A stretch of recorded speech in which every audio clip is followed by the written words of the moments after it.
Почитувани, дозволете со фокусот врз еден реален проблем кој што постои во вистинските институции од нашиот културен систем, да ви укажеме за политиката на двојни аршини која што ги води оваа влада.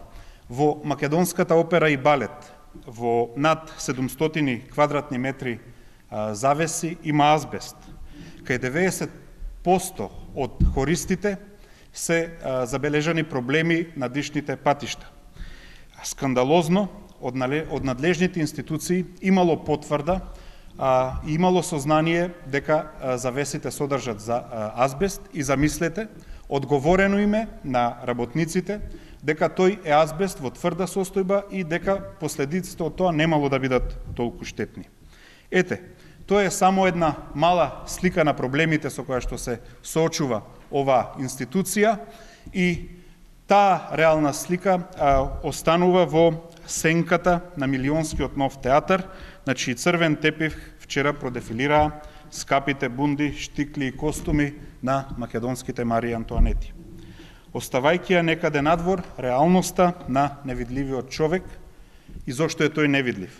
Затоа што од Министерството за култура се запознаени со условите во кои работи хорот при Македонската опера и балет. Ова и многу други прашања се наталожени во документацијата со која што синдикатот и вработените се обидувале да допрат до ушите и очите на надлежните. За жал, свртени кон милионските суми на пари со кои што денес се зидзат Скопје, тие нивни проблеми не наишле на реакција. Исто така, хорот при Македонската опера и балет речиси цели 8 години работи без колективен договор, што е право на работникот загарантирано со устав. Платите на хористите се пониски за 37% во однос на нивните колеги од оркестарот и балетот. Така одлучил директорот и за ова исто така со писмо представниците на синдикатот и работниците се жалат до надлежната министерка. Со одлука на Уставниот суд повлечен е членот 28 од Законот за култура, кое што му даваше право на директорот да ги одредува платите на вработените.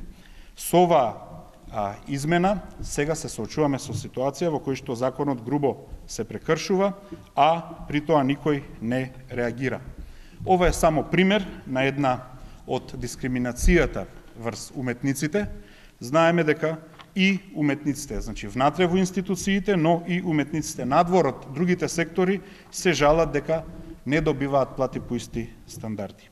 Исто така, со владина одлука било одлучено ангажманот на хористите на МОБ да не биде платен во манифестацијата прослава на 8 септември. Сакаме да ви кажеме дека СДСМ во својата нова културна политика веќе во првите 6 месеци ќе спроведе низа мерки кои што ќе се однесуваат на санација на најзагрозените делови од нашиот културен систем. Советот за култура на СДСМ донесе нова културна политика и серија на мерки во кои што фокусот ќе биде токму на одржување и развој на сегашниот културен систем, а не на новите фараонски проекти. Значи, ние веќе во првите 6 месеци ќе извршиме итно скенирање на состојбите на теренот и ќе обезбедиме средства кои што ќе бидат вложени во културната инфраструктура на најпрестижните институции, како што е примерот со МОБ, но и со Музеот на Република Македонија. Ќе вложиме во обезбедување на достоинствени услови за работа на луѓето од културата и ќе ги поттикнеме институциите да создадат долгорочни планови за одржлив развој. Според нашите проценки, доколку само 10% од парите злоупотребени во скапите проекти на Скопје 2014, Плаошник или Музеот на вода беа наменети за институциите од вистинскиот културен систем, немаше да има ситуации како денешната за која што сега известивме и немаше да има влага по музејските депоа, фреските немаше да се распаѓаат и спомен куќите немаше да се уриваат, а уметниците од културата немаше да се чувствуваат дискриминирани.